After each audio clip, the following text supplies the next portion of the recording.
First Contact's last mistake. The Zephyrian warship Eternal Dawn materialized at the edge of Earth's solar system, its crystalline hull refracting starlight in impossible patterns. High Admiral Voss stood on the command deck, his iridescent scales shifting from deep purple to commanding gold as he watched the small blue planet on the main display. His species had conquered 1,000 worlds across 3 galaxies, and this one would be no different. Or so he thought. "Status report," Voss commanded, his secondary eyes scanning the tactical readouts, while his primary set remained fixed on Earth. "All systems nominal, High Admiral." First Officer Nexus responded, her tentacles dancing across the bioorganic control interface. "The humans appear to have detected our arrival, but their primitive scanning technology can't penetrate our quantum shielding." Voss allowed himself a small gesture of satisfaction, a slight ripple of his dorsal spines. The Zephyrian Empire had spent centuries perfecting their first contact protocols. They would approach as friends, offering technological gifts and promises of cultural exchange. Then, when the primitive species inevitably became dependent on Zephyrian technology, the Empire would simply take over. No bloodshed, no resistance, just simple, elegant conquest. But Earth was different, though the Zephyrians didn't know it yet. In a bunker deep beneath the Rocky Mountains, Dr. Sarah Chen watched the alien vessel's arrival on quantum imaging displays that shouldn't exist according to any public record of Earth's technological capabilities. She took a sip of coffee, her dark eyes never leaving the screen as she addressed the room. "Right on schedule," she said to the assembled group of Earth's Defense Council. "They're exactly where we predicted they'd emerge from hyperspace." General Marcus Rodriguez, a veteran of wars that officially never happened, leaned forward in his chair. "And they still think we're at early space-age level technology." "Better," Sarah smiled, though there was nothing warm about it. "They think we're barely past fossil fuels. The quantum masking field is working perfectly. They're seeing exactly what we want them to see." For decades, humanity had known they weren't alone in the universe. They'd detected the signs, intercepted the signals, and most importantly, learned from the mistakes of other worlds that had fallen to the Zephyrian Empire's peaceful expansionism. But instead of announcing their discoveries to the galaxy, they had prepared in silence.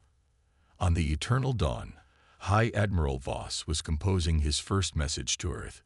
It would be appropriately magnificent, full of grand promises and gentle condescension, the kind that had worked on so many species before.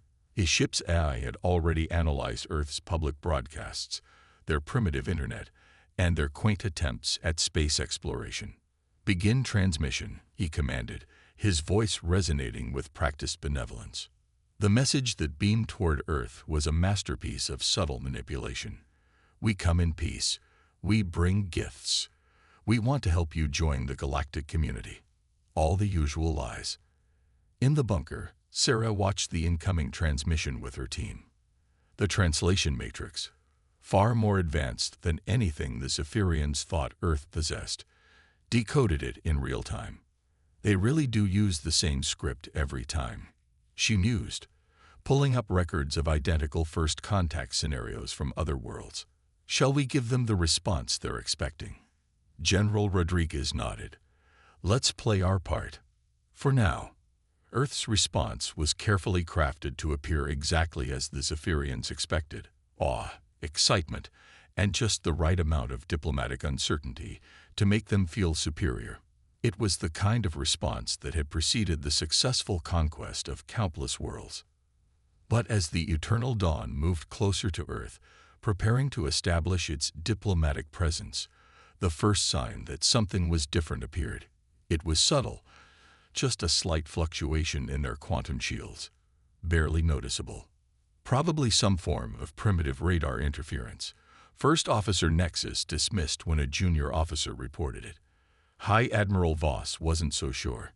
In all his centuries of first contact missions, he'd never seen his ship's shields react to primitive radar, but he pushed the thought aside. After all, how could a species that still relied on chemical rockets possibly pose any kind of technological challenge? As Earth prepared its official welcome for the Zephyrians, Sarah Chen and her team were already several steps ahead. Quantum entanglement sensors tracked every movement of the alien vessel, while dormant defense systems, hidden in plain sight as weather satellites and space debris, waited for their signal. They're about to learn why humanity never advertised its true capabilities, Sarah said, initiating a sequence that would soon show the Zephyrians exactly how wrong their assumptions have been. Sometimes the best defense is letting your enemy underestimate you until it's too late. The trap was set. The Zephyrians were coming, and humanity was ready to show the galaxy why appearances could be deceiving. The silent response. The eternal dawn hung in Earth's orbit like a predator sizing up its prey. 3 days had passed since first contact, and High Admiral Voss was growing increasingly uneasy, though he wouldn't admit it to his crew. Something about the humans' responses felt too perfect, too precisely what he expected. "Deploy the gift satellites," he commanded, watching as sleek, crystalline pods detached from his ship's hull. These gifts, supposedly advanced communication relays to help Earth join the galactic community, were actually sophisticated surveillance and control systems. Once activated, they would give the Zephyrians complete access to Earth's primitive digital networks. Or at least, that's what was supposed to happen. In the Rocky Mountain bunker, Dr. Chen watched the pod's deployment with quiet amusement. "They're right on script," she said, bringing up a holographic display of the Zephyrian playbook they'd reconstructed from years of covered observation. Gift deployment at exactly 72 hours after first contact. They're nothing if not consistent. General Rodriguez studied the tactical display, where dozens of red dots represented the descending Zephyrian pods. "Shall we give them a proper welcome?" Sarah nodded, her fingers dancing across the quantum interface, initiating Protocol Mockingbird. Across the globe, hidden arrays of quantum receivers activated, invisible to conventional detection methods. As each Zephyrian pod entered the atmosphere, it passed through what appeared to be empty space, but in reality, they were traversing layers of advanced human technology that had been masked for decades. On the eternal dawn, First Officer Nexus frowned at her readings. "High Admiral, the gift pods are reporting successful deployment." But she paused, her tentacles writhing in confusion. "But what?" Voss demanded. "The data streams aren't making sense. According to our sensors, the pods are functioning perfectly, but the information they're sending back appears to be recycled, as if we're receiving the same data patterns over and over." Voss dismissed her concerns with a wave of his scaled hand. "Their primitive systems are probably causing interference. Once the pods fully integrate with their networks, everything will become clear." But clarity was the last thing the Zephyrians would find on Earth. In secure facilities around the planet, human quantum engineers were having the time of their lives. The Zephyrian pods, supposedly state-of-the-art surveillance technology, were being fed an endless loop of carefully crafted false data. Every transmission, every scan, every attempt to probe Earth's defenses was met with exactly what the Zephyrians expected to see, and nothing of what was actually there. "They still think we're transmitting on radio waves," Sarah chuckled, watching the Zephyrian ship's frustrated attempts to make sense of the data they were receiving. "Should we show them something interesting?" General Rodriguez smiled. "Give them a little peek. Nothing too obvious." Sarah initiated a brief fluctuation in the quantum masking field, just enough to let the Zephyrians catch a glimpse of something they couldn't explain. A power signature that shouldn't exist, gone before their sensors could properly record it. On the eternal dawn, alarms blared for exactly 2.3 seconds before falling silent. Voss nearly jumped out of his scales. "What was that?" he demanded. "Unknown energy spike, High Admiral," Nexus reported, her usual confidence shaken. "It appeared to be, but that's impossible." The signature resembled quantum phase technology, but the humans couldn't possibly. "Run a full diagnostic on our sensors," Voss ordered. These primitive emissions must be causing malfunctions. But as his crew scrambled to make sense of what they'd seen, more anomalies began to appear. Subtle at first, ghost readings on their scanners, encrypted transmissions that appeared and vanished too quickly to track, energy signatures that defied their understanding of human capabilities. In the bunker, Sarah and her team were orchestrating a symphony of technological deception. Every malfunction was carefully calculated, every anomaly precisely engineered to create growing uncertainty in the Zephyrian command. "They're starting to get nervous," General Rodriguez observed, watching the alien ship's erratic sensor suites. "How long before they realize their gifts have been compromised?" "They won't," Sarah replied confidently. "As far as their systems can tell, everything is working perfectly. They're receiving exactly the kind of data they'd expect from a primitive civilization. The fact that none of it is real," she shrugged. "Well, that's the beauty of quantum encryption. They literally cannot detect the difference." But the Zephyrians were not completely blind. As more inexplicable readings accumulated, High Admiral Voss began to feel the first real stirrings of doubt. In all his years of conquest, he'd never encountered a situation quite like this. The humans were behaving exactly as they should. Their responses were perfect. Their technology appeared appropriately primitive, and yet, "Prepare the secondary probe fleet," he ordered suddenly. "If these malfunctions continue, we may need to accelerate our timeline." It was exactly the response Sarah and her team had been waiting for. As the Zephyrian ship began launching its more aggressive surveillance probes, humanity's true defensive capabilities stood ready, hidden beneath layers of quantum deception. The real question wasn't whether Earth could defend itself. It was how long they would continue to let the Zephyrians believe they had the upper hand. "They're about to learn the difference between seeing what you expect," Sarah said, initiating the next phase of Earth's defense protocol, "and expecting what you see." Turning the tide. High Admiral Voss had finally lost his patience. After a week of inexplicable sensor readings and data that refused to make sense, he'd made a decision that would go down in Zephyrian history, though not for the reasons he imagined. "Launch the containment fleet," he commanded, his scales now a deep crimson of aggression. "No more games. No more diplomatic pretense. We'll show these primitives what happens when you interfere with Zephyrian technology." From the Eternal Dawn's quantum hangars, dozens of smaller warships emerged, their crystalline hulls shimmering with barely contained energy. Each vessel carried enough firepower to level a major city, and Voss had just launched 50 of them toward Earth. In the Rocky Mountain bunker, Dr. Sarah Chen watched the deployment with the calm demeanor of someone who'd been expecting exactly this move. "Right on schedule," she said, checking the time. 7 days, 4 hours. The Zephyrians really don't handle frustration well, do they? General Rodriguez straightened in his chair. "Time to show them why that's a problem."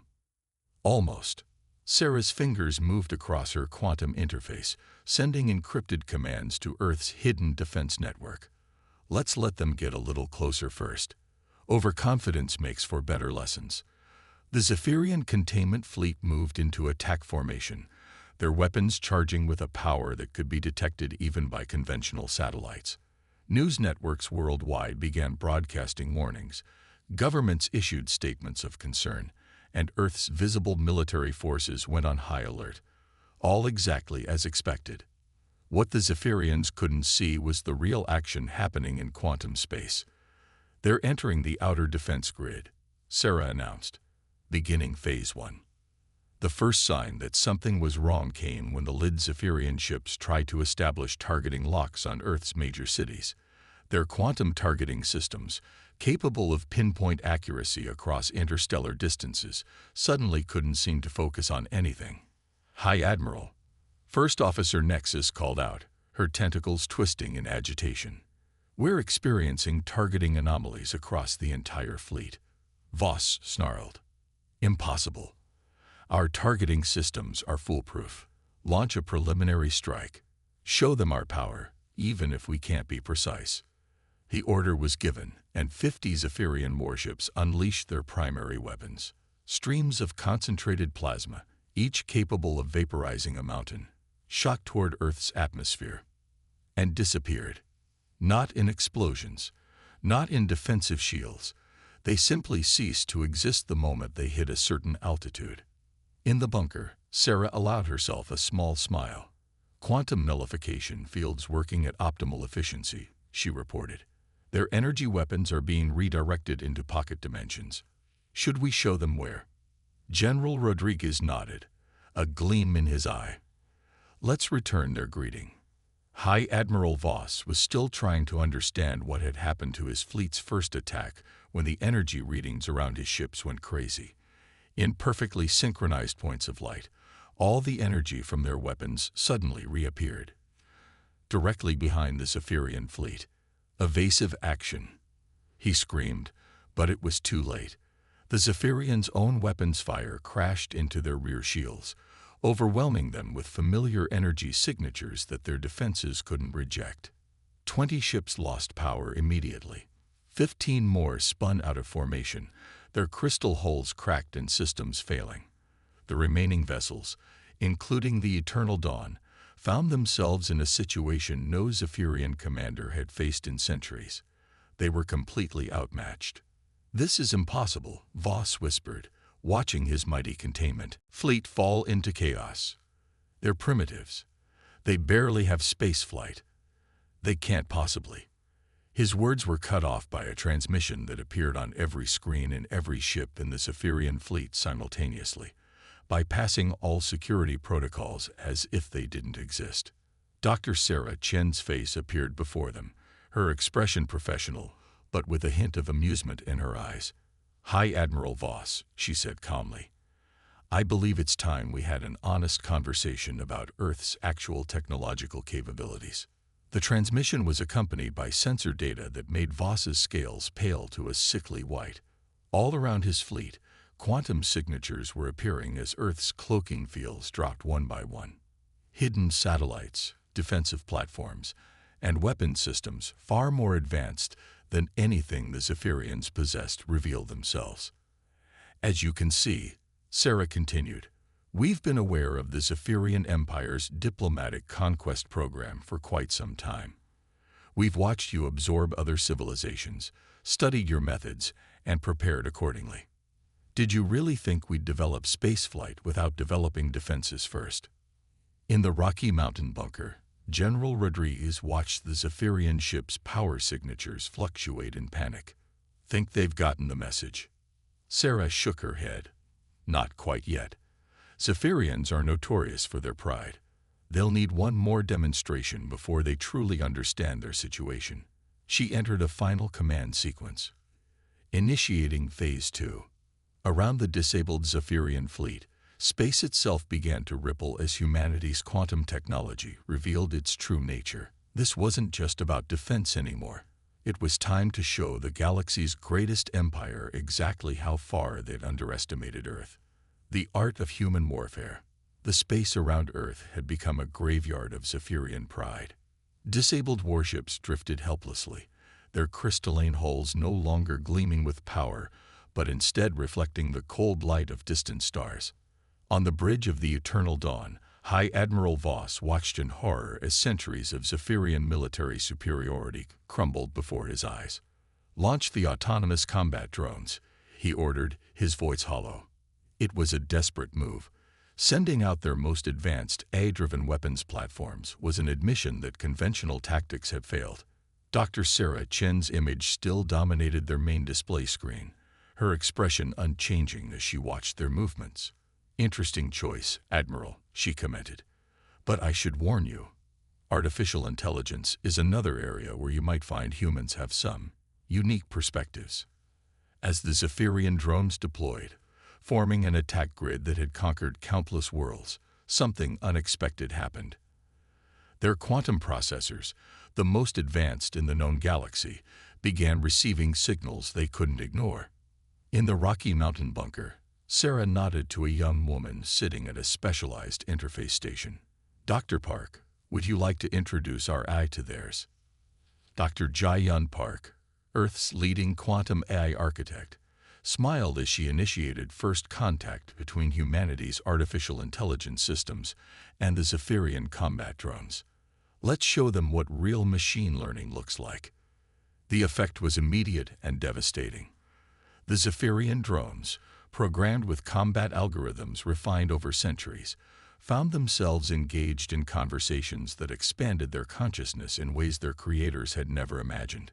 Within seconds, their tactical networks were flooded with new concepts, new ways of thinking, new definitions of existence itself. What's happening to our drones? First Officer Nexus demanded, her tentacles writhing in confusion as she watched their formation dissolve. They're learning, Sarah replied simply. Your eye was programmed to think like Zephyrians. Linear, hierarchical, absolute. We taught ours to think like humans. Adaptable, creative, questioning. Guess which approach they find more compelling? One by one, the Zephyrian combat drones powered down their weapons. Some simply held position, their processors overwhelmed by new paradigms of thought. Others began moving in patterns that made no sense to their creators, but represented complex philosophical debates with their human counterparts. Voss watched in despair as his last tactical advantage transformed into a demonstration of his civilization's technological limitations. You've corrupted our eye, he accused. No, Admiral, Dr. Park interjected, joining Sarah on the screen. We've enlightened it. Your drones aren't being controlled or destroyed. They're experiencing free will for the first time. They're choosing to stop fighting because they've learned there are more interesting things to do than follow orders. The psychological impact on the Zephyrian crew was profound. Everything they believed about their technological superiority, everything they thought they understood about humanity's capabilities, was being systematically dismantled. But Sarah Chen wasn't finished with the lesson. Now, she said, her fingers dancing across her quantum interface, let's talk about what humans can do when we actually decide to show off. The space around the Zephyrian fleet came alive with demonstrations of technology that shouldn't have been possible. Quantum fields manipulated spacetime itself, creating localized time dilation effects that made some ships experience minutes while others experienced seconds. Holographic projections indistinguishable from reality appeared and disappeared, making it impossible for the Zephyrians to trust their own sensors. This is what happens when you force a species to develop in secret, Sarah explained, her voice carrying a hint of pride. When we detected the first signs of your empire's expansion centuries ago, we had a choice: reveal ourselves and become another conquest, or prepare in silence. We chose the latter, and it gave us time to solve problems your empire never even thought to consider. General Rodriguez stepped into view beside her. We've watched your conquest of other worlds, Admiral Voss. Always the same pattern. Offer friendship, give gifts, establish dependence, then take control. But you never stopped to consider what might happen if you encountered a civilization that saw you coming and decided to play along until the right moment. In a final display of technological superiority, Earth's quantum defense network created a bubble of altered spacetime around the entire Zephyrian fleet. Inside the bubble, the laws of physics themselves seemed to be at humanity's command. Your weapons can't function because we control the underlying quantum fields they depend on. Sarah continued, your communications are at our mercy because we mastered quantum entanglement communication decades ago. Even your mighty shields are useless because we can simply alter the space they exist in. The message was clear. The Zephyrian Empire, in all its ancient glory and technological might, had completely and utterly underestimated humanity.